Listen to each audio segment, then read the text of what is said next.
کہ وہ آئے اور گفتگو فرمائے۔ نعرہ تکبیر! اپنے علماء کا جیسے آج استقبال کرتے ہیں دونوں ہاتھوں کو بلند کر کے، نعرہ تکبیر! نعرہ رسالت! نعرہ حیدری! حیدری!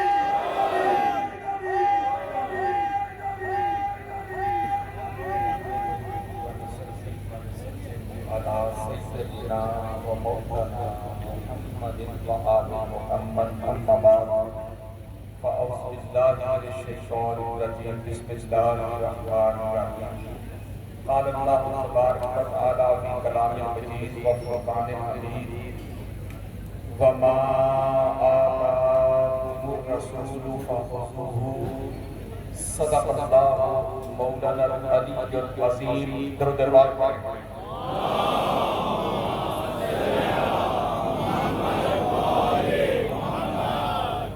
معزز و محترم سادات کرام، حاضرین و سامعین، خواتین و حضرات، اللہ رب العزت کا بے پایہ کرم ہے کہ اس کی توفیق سے ہم آج کے پرفتن دور میں، مشکل ترین دور میں، تکفیریت کے ماحول میں، فرقہ واریت کے دور میں، خارجیت اور ناسیت کے دور میں ہم ایک بڑا اہم پیغام لے کے پوری کائنات کو یہ میسج دینے کے لیے جمع ہوئے ہیں۔ اللہ تبارک و تعالی ہم سب کا آنا جانا سننا سنانا اپنی بارگاہ میں قبول فرمائے۔ میں ایک سنی ہو کر یہ ایک پیغام دینا چاہتا ہوں جہاں تک میری آواز جا رہی ہے۔ اللہ کی عزت کی قسم کھا کے میں کہتا ہوں، میں ایک جملہ کہتا ہوں کہ اگر شیعہ بھی نہ ہوتے تو اہل بیت کے غم میں روتا کون؟ آپ نے کبھی تاریخ کا مطالعہ کیا ہے؟ آپ کتب حدیث کو پڑھ کے دیکھیں، کتب تفاسیر کو پڑھ کے دیکھیں، کتب سیر کو پڑھ کے دیکھیں، مطالعہ میں اسٹڈی کریں، جتنا اہل بیت اتحار پہ ظلم ہوا ہے۔ آپ مجھے کسی ایک شخصیت کا نام بتا دیں کہ جس نے اہل بیت اتحار پہ ظلم کیا ہو اور وہ غیر مسلم ہو۔ جس نے بھی اہل بیت اتحار پہ ظلم کیا ہے وہ کلمہ پڑھنے والے تھا، پہلے امام سے شروع ہو کے بولا۔ امام علی علیہ السلام کا قاتل کون تھا؟ مسلمان۔ پاک سجدہ کو رلانے والے کون تھے؟ پاک سجدہ کو نام دینے والے کون تھے؟ پاک سجدہ کو تنہا کرنے والے کون تھے؟ پاک سجدہ کی مصیبت میں ان کے رونے میں پابندیاں لگانے والے کون تھے؟ مولا حسن علیہ السلام کو زہر دے کے شہید کرنے والے کون تھے؟ امام حسین علیہ السلام کو پورے خاندان سمیت کربلا کے لیے گزار مار کے آسا شہید کرنے والے کون تھے؟ امام سجاد کے قاتل کون تھے؟ امام باقر کے قاتل کون تھے؟ موسیٰ کے قاتل کون تھے؟ موسیٰ کا میری رضا محمد تقی علی علیہ حسن عسکری علیہ السلام بڑے علیہ اہل سنت پڑھ کے دیکھ لیں، مجھے بتاؤ کیا ان کے قاتل کافر تھے؟ مشرک یہودی تھے؟ عیسائی تھے؟ نہیں، مصطفیٰ کا کلمہ پڑھنے والے تھے۔ آج ہم نے اہل بیت کو شیعہ سنی میں تقسیم کر دیا۔ میرے دوستوں، میرے بزرگوں، دکانوں میں بیٹھ کر آج کے دن کا نظارہ کرنے ہوگا، تمہیں پتہ ہی نہیں کہ آج کا دن کیا گزرا۔ آج کا دن جو پوری دنیا میں جو احتجاج ہو رہا ہے، مجھے کوئی ایک سنگل احتجاج دکھاؤ کہ جس کے بانی اہل سنت ہو، جس کے بانی دیوبند ہو، جس کے بانی اہل حدیث ہو، ایک مقام دکھاؤ مجھے۔ آپ کو کیا لگتا ہے کہ اہل بیت شیعہ کے اہل بیت کے غم کے یاموں کو روئے شیعہ، اہل بیت کے خوشی کے یاموں کو خوشی منائے شیعہ؟ میرے سنی بھائیوں، اگر اہل بیت شیعہ تو پیچھے آپ کے پاس بچے گا کیا؟ اہل بیت کے بغیر گزارا نہیں، اہل بیت کے بغیر چارہ نہیں۔ بات سمجھی ہے؟ ہم اس دور میں کھڑے ہیں عظمت بتانے والا نہیں، جس دور میں کوئی مقام زہرا پڑھانے والا نہیں، دکھانے والا نہیں، جس نے اہل بیت کی عظمت کا دکھایا، جس نے اہل بیت کے دشمنوں پر ایکسپوز کیا، ننگا کیا، یار لوگوں نے اس پر شیعت کے خطرے لگائے، یار لوگوں نے اس پر رافضیت کے خطرے لگائے، پتہ نہیں یہ کہاں سے بات چل پڑی جو پاک سیدہ کے دشمنوں پر ایکسپوز کرے، جو اہل بیت کے دشمنوں پر تبرہ کرے، اپنا تعلق واسطہ رشتہ منقطع کر دے، یار لوگ کہتے ہیں وہ رافضی ہو گیا، وہ شیعہ ہو گیا، وہ معذرہ گمراہ ہو گیا۔ میں ایک پیغام دینا چاہتا ہوں، ایک میسج دینا چاہتا ہوں، اور یہ بات ایک سنی ہو کر کہہ رہا ہوں، مجھے اپنی سنیت کے لیے کسی مولوی صاحب سے سرٹیفکیٹ نہیں چاہیے، میں حسینی سنی ہوں، ناظمی سنی نہیں، میں بلا فصل والا سنی ہوں، چوتھے نمبر والا نہیں۔ میں آپ کو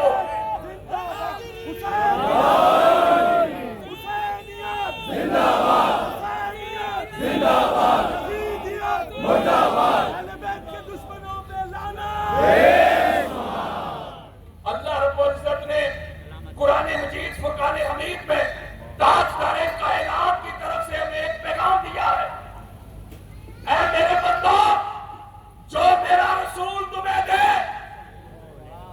فَخُذُوهُ، اسے پکڑ لو، اسے تھام لو، وَمَا نَهَاكُمْ عَنْهُ فَانْتَهُوا، اور جس سے روکے اس سے رک جاؤ۔ آج 1400 سال گزر گئے، مولوی جی، قاری جی، حضرت جی، مفتی جی، آج 1400 سال گزر گئے، تو نے نبی کی دی ہوئی نمازیں تو پکڑ لی، تو نے نبی کے دیے ہوئے روزے تو پکڑ لیے، تو نے نبی کی دی ہوئی زکاتیں تو پکڑ لی، تو نے نبی کے دیے ہوئے روزے تو پکڑ لیے، حج اور عمرے تو پکڑ لیے، نبی کی سنت میں مسواکیں تو جیب میں سجا لی، لیکن تجھے غدیر کے مقام پہ مصطفیٰ کے ہاتھوں میں علی کا ہاتھ کیوں نظر نہیں آیا؟ لیکن تمہیں جاگتے وقت جو میرے آقا فرما رہے تھے، انی تارک فیکم ثقلین، انی تارک فیکم امرین، انی تارک فیکم خلیفتین، وہ جو جاتے وقت رسول دے کے جا رہے تھے اس کو کیوں نہیں پکڑا؟ میرے آقا نے فرمایا تھا، لوگوں، 1.25 لاکھ مجمع میرے آقا کی نظروں کے سامنے تھا، زندگی بھر کی کمائی آقا علیہ السلام کی نظروں کے سامنے تھی، میرے آقا نے خطبہ دیا، فرمایا لوگوں، تم ماں کو جا کے منڈیوں میں بیچ دیتے تھے، بیٹی کو پیدا ہوتے تم دفن کرتے تھے، شراب پیتے تھے، کعبے کا مرنا طواف کرتے تھے، انسانیت تم سے کوسوں دور جا چکی تھی، میں نے اسی ماں کے قدموں کے تلے جنت رکھ دی ہے، بیٹی کو تمہارے لیے رحمت کر دیا ہے، کعبے کو میں نے عبادت گاہ کر دیا ہے، شراب کو میں نے بین کر دیا ہے، ایک دوسرے کو ذرا سی بات پہ تم قتل کرتے تھے، میں نے تم کو بھائی بھائی کر دیا ہے، غریب کو، کمزور کو، مسکین کو، یتیم کو تم دبا کے رکھتے تھے، میں نے غریب کو امیر کے ساتھ کھڑا کر دیا ہے، ایک حصہ میں کھڑے ہو گئے محمود و ایاز، نہ کوئی بندہ رہا نہ کوئی بندہ نواز، بندہ اور صاحب و محتاج و غنی ایک ہوئے، تیری سرکار میں پہنچے تو سبھی ایک ہوئے، میں نے تمہیں سنوارا ہے، نکھارا ہے، اشرف المخلوقات ہونے کا احساس دلایا ہے، تمہیں توحید دی ہے، رسالت سمجھائی ہے، نماز دی ہے، روزے دیے ہیں، حج دیے ہیں، عمرے دیے ہیں، تمہیں انسان بنایا ہے، تمہارے اخلاق کو، تمہارے کردار کو، تمہاری گفتار کو سنوارا ہے۔ اب میں جا رہا ہوں، میں اپنا کام کر کے جس مشن کے لیے میں آیا تھا وہ مشن میں نے پورا کر دیا، وہ کام میں نے مکمل کر دیا، میرے صحابیوں، میں تمہیں سوار کے نکھار کے اب میں جا رہا ہوں، 2 چیزیں تمہیں دے کے جا رہا ہوں، میرے جانے کے بعد فَخُذُوهُ، جو تک رسول دے اللہ کہتے اسے پکڑ لو، یا ایھا الناس انی قد ترکت فیکم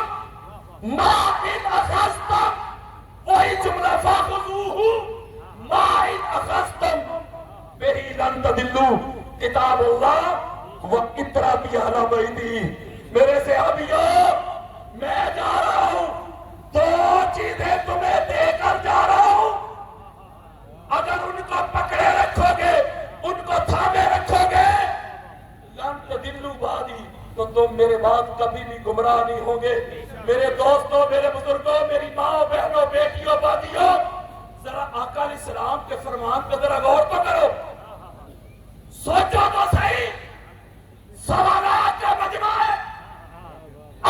تم پہلی ناف دی ہولی پرافٹ، سارے صحابہ سامنے نظروں کے سامنے جاتے وقت میرے آقا آخری ایڈریس میں، آخری خطبے میں کہہ رہے میں جا رہا ہوں، تمہیں دو چیزیں دے کے جا رہا ہوں، ان کو پکڑے رکھنا، ان کو تھام لینا، ان کو تھام لو گے، ان کو پکڑ لو گے تو میرے جانے کے بعد تم گمراہ نہیں ہوگے۔ اذکرکم اللہ فی اہل بیتی، میں جا رہا ہوں، میرے جانے کے بعد میری فاطمہ کا خیال رکھنا، میرے علی کا خیال رکھنا، میری اہل بیت کا خیال رکھنا۔ یہ خیال رکھا ہے امت نے۔ میرے آقا جاتے وقت تاکید کر رہے تھے، آخری خطبے میں کہہ رہے تھے میں دیکھوں گا میرے جانے کے بعد میری اہل بیت کے ساتھ کیا معاملہ رکھتے ہو، کسی کو نبی کا حیا نہیں ہوگا، میری اہل بیت کے معاملے میں اللہ کا حیا کر لینا، میں اپنی اہل بیت کے معاملے میں تمہیں اللہ کا خوف دلاتا ہوں۔ 3 مرتبہ میرے آقا نے، صحیح مسلم میں یہ روایت موجود ہے، 3 مرتبہ میرے آقا نے رو کر فرمایا اذکرکم اللہ فی اہل بیتی، لوگوں تمہیں اپنی اہل بیت کے معاملے میں اللہ کا خوف دلاتا ہوں، اللہ کا حیا کر لینا۔ کیا ادھر رسالت دیا ہے امت نے؟ میرے آقا تو تاکید کر کے گئے، میرے جانے کے بعد ان کی دہلیز پہ آنا، ان کی چوکھٹ پہ آنا، ان کے ساتھ اپنا تعلق، اپنا رشتہ، اپنا واسطہ مضبوط کرنا۔ کیا ادھر رسالت دیا؟ میرے مصطفیٰ کے جانے کی دیر تھی، یار لوگوں نے منہ موڑ لیے، یار لوگ نظریں بدل گئے، پشت کر دی اہل بیت۔ ایک ہار میں جو جملہ کہنے لگا ہوں، جس کا نصیب ہر اس بندے نے جتنا کر سکتا تھا نا، جتنا اس کے بس میں تھا، اس نے اہل بیت پہ ظلم کیا، اہل بیت سے تعلق توڑ دیے گئے، اہل بیت کو ان کے گھروں میں پابند کر دیا گیا، اہل بیت کے روزے پہ پابندیاں لگا دی گئی۔ میرے مصطفیٰ کی گود میں کھیلنے والے، میرے مصطفیٰ کے کندھوں کی سواری کرنے والے، ہم کہتے ہیں ہم اہل سنت ہیں۔ اہل سنت کا پتہ کیا مطلب ہوتا ہے؟ حضور کی سنت کو فالو کرنے والے۔ اہل حدیث کہتے ہیں حضور کی حدیث والے، اہل سنت، اور سنت کہتے ہیں پریکٹیکل، حدیث کہتے ہیں فرمان کو، یعنی جو آقا علیہ السلام نے پریکٹیکل کیا نا اسے سنت کہتے ہیں، اور جو اس کو فالو کرے وہ ہوتا ہے اہل سنت۔ ہم نے حضور کی سنت سمجھ کے، حضور کی سنت سمجھ کے مسواکیں تو جیبوں میں ڈال لی، لیکن پاک سیدہ کا نام سن کے کھڑا ہونے والی سنت کیوں یاد نہیں؟ ام المومنین حضرت عائشہ صدیقہ آپ روایت کرتی ہے، جب پاک سیدہ اپنے بابا جان کو ملنے کے لیے تشریف لاتی، رحب بہا وقام الیہا فاخذ بیدہا فقبلہا واجلسہا فی مجلسہ۔ تاجدار کائنات جب پاک سیدہ کو دیکھتے تو کھڑے ہو جاتے، خوش آمدید کہتے، دروازے تک جاتے، دروازے تک جا کے ہاتھ پکڑتے، چومتے، سینے سے لگاتے، اور جس نشست پہ خود تشریف فرما ہوتے وہاں پاک سیدہ کو بٹھا کر پاس کھڑے ہو جاتے۔ یہ ہے سنت۔ نہیں سمجھ رہے میری بات؟ سنت کہتے ہیں پریکٹیکل کو۔ آپ جمعہ پڑھیے گا، جمعے کے بعد مولوی صاحب سے پوچھئے گا، مولوی صاحب، مفتی صاحب، قاری صاحب، جب آپ خطبہ جمعہ دے رہے تھے تو خطبہ کے دوران اچانک یوں ہی اے نہیں آپ نیچے کیوں بیٹھ گئے؟ آپ کی کمر میں درد تھا، آپ بیمار تھے، پین تھی؟ مولوی صاحب کہیں گے نہیں، کمر میں درد تو نہیں تھا، بیمار بھی نہیں تھا، کوئی پین بھی نہیں تھی، تو بیٹھے کیوں؟ وہ کہیں گے حضور کی سنت ادا کی ہے۔ آپ پوچھیے گا اچھا حضور کی سنت ادا کی ہے؟ جب آقا علیہ السلام خطبہ دے رہے تھے تو آقا علیہ السلام کی طبیعت ناساز تھی، اس لیے حضور آرام فرمانے کے لیے تھوڑی دیر کے لیے بیٹھ گئے۔ مولوی صاحب کہیں گے نہیں، حضور کی طبیعت تو ناساز نہیں تھی، اللہ کی عبادت ہو رہی تھی، اللہ کا پیغام دے رہے تھے، یکایک اچانک سڈنلی مسجد نبوی کے حال میں حسنین کریمین تشریف لے آئے۔ ذرا سوچئے گا ضرور، آقا علیہ السلام نے خطبہ روک دیا، ممبر سے نیچے تشریف لائے، حسنین کریمین کو اپنی گود میں بٹھا کر پھر اللہ کی عبادت شروع کی۔ پتہ چلا حضرت جی آج 14 صدیاں گزر گئی، نہ تک تیری مسجد میں حسنین کریمین تشریف لا رہے ہیں۔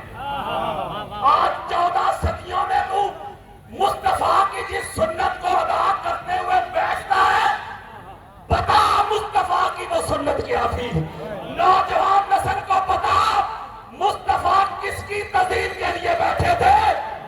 جب تک تیرے جمعہ میں، جب تک تیری نماز میں، جب تک تیرے قیام میں، جب تک تیرے رکوع میں، جب تک تیرے سجود میں اہل بیت کی محبت کی والی سنت ادا نہ ہو، نہ تیرا جمعہ ہوتا ہے، نہ نماز ہوتی ہے، نہ قیام ہوتے ہیں، نہ رکوع ہوتے ہیں، نہ سجود ہوتے ہیں۔ ایک جملہ کہنے لگا ہوں،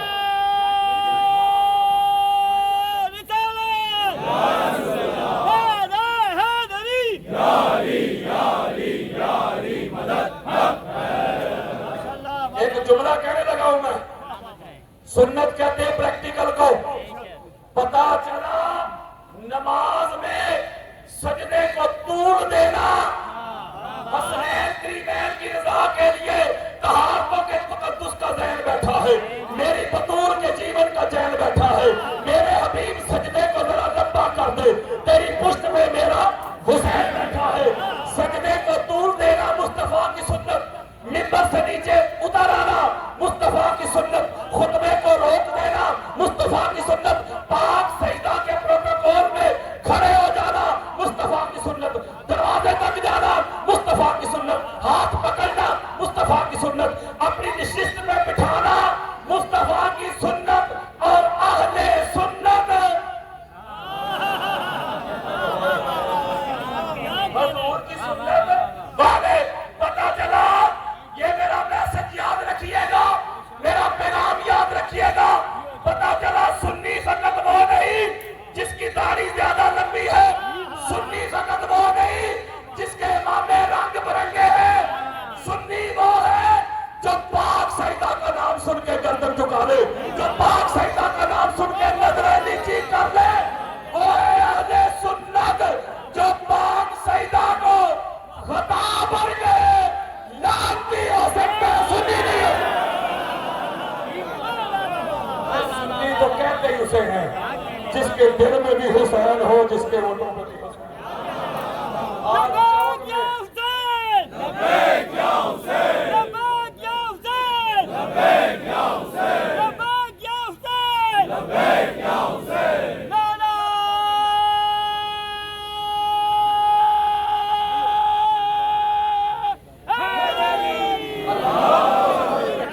میں اتنا ٹریول کر کے آپ لوگوں کا مہمان بھی ہوں، مہمان سمجھ کے میری گزارشات سن لے۔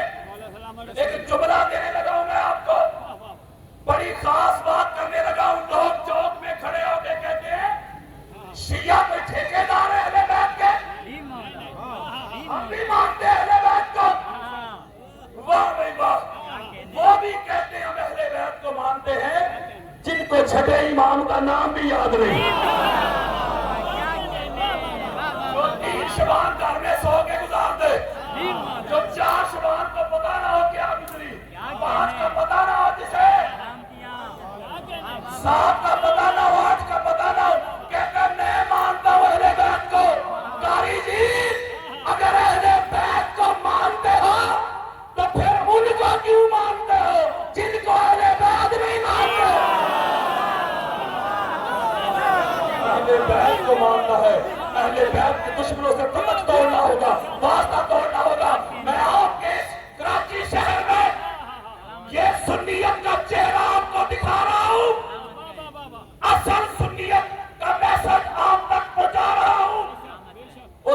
ہوتا ہی وہ ہے جو اہل بیت کے دشمنوں پہ تبرہ کرے. تبرہ کا معنی اور فقط گالاں گلوچ نہیں. تبرہ کا مطلب ہے دفع دور کر دینا, تعلق توڑ دینا, واسطہ توڑ دینا. جب تک تیری دشمنی تیری دوستی کا معیار اہل بیت نہیں بن جاتے, جب تک تیرا اوڑھنا بچھونا جینا مرنا اٹھنا بیٹھنا اہل بیت نہیں ہو جاتے, جب تک اہل بیت کے دشمنوں کو تو ایکسپوز نہیں کر دیتا, تب تک یہ نہ کہنا کہ میں اہل بیت کو مانتا ہوں. یہ ڈویلٹی نہیں چلے گی, یہ دوہرا معیار نہیں چلے گا. دورنگی چھوڑ دے, یک رنگ ہو جا, سراسر موت یا سنگ ہو جا, یہ کوئی ماننا نہیں. اہل بیت سے بھی محبت کے دعوے, اہل بیت کے دشمنوں کے بھی نعرے. اور چوک میں کھڑا ہوتے میں مانتا ہوں, وہ بھی کہتے ہیں اہل بیت کو مانتے ہیں جس کو محرم کے پہلے عشرہ میں باپ دادا کے عرس یاد آ جاتے ہیں, اور جن کو طلاقہ کے عرس تو یاد ہے. کراچی والا ایک حیدری کا پیغام سنا, جن کو طلاقہ کے عرس تو یاد ہے, مصطفیٰ کی اہل بیت میں کیا گزری ان کو خبر ہی نہیں ہے. تو وہ کہیں کہ ہم اہل بیت کو مانتے ہیں. اہل بیت کو ماننا کوئی خالہ جی کا گھر ہے؟ اہل بیت کو مانیں گے, اہل بیت کے دشمنوں کو ایکسپوز کریں گے, ننگا کریں گے, لوگ آپ کے گلے میں پھولوں کے ہاتھ ڈالیں گے. اہل بیت کو ماننا ہے گالیوں کے لیے تیار ہو جاؤ, فتووں کے لیے تیار ہو جاؤ, کردار کشی کے لیے تیار ہو جاؤ, گولیوں کے لیے تیار ہو جاؤ, بم دھماکوں کے لیے تیار ہو جاؤ. میں آپ کو حلفاً کہہ رہا ہوں, واللہ باللہ تاللہ, میں پوری دنیا میں جو یہ لوگوں کو دعوت دے رہا ہوں, ٹی وی چینل سے لے کے عوامی اجتماع تک, حلفاً کہتا ہوں مجھے تھریٹ ہے, گولیاں ہیں, دھمکیاں ہیں, میرے راستے روکے گئے, مساجد کے دروازے بند کیے گئے, خطبات میں پابندی لگا دی گئی, محلوں سے میری مخالفت شروع ہو گئی, رشتہ داروں نے راستے روکے, میری زبان بند کرنے کی کوشش کی گئی. لیکن میں آپ کو گواہ بنا کے ان کو ایک پیغام دینا چاہتا ہوں, ان کو میسج دینا چاہتا ہوں. جب تک یہ سانسیں چلیں گی, جب تک میرے سینے میں دل دھڑکے گا, جب تک میری رگوں میں خون دوڑے گا, جب تک یہ سانسوں کی ڈوری چل رہی ہے, تو مجھے ذکر علی اور مرتضیٰ سے روک نہیں سکتے. یہ زبان کاٹ دو, جسم و جاں کاٹ دو, مدحت مرتضیٰ کی سزا دو مجھے. ذکر شاہ نجف سے رکوں گا نہیں, چاہے 100 بار سولی چڑھا دو مجھے.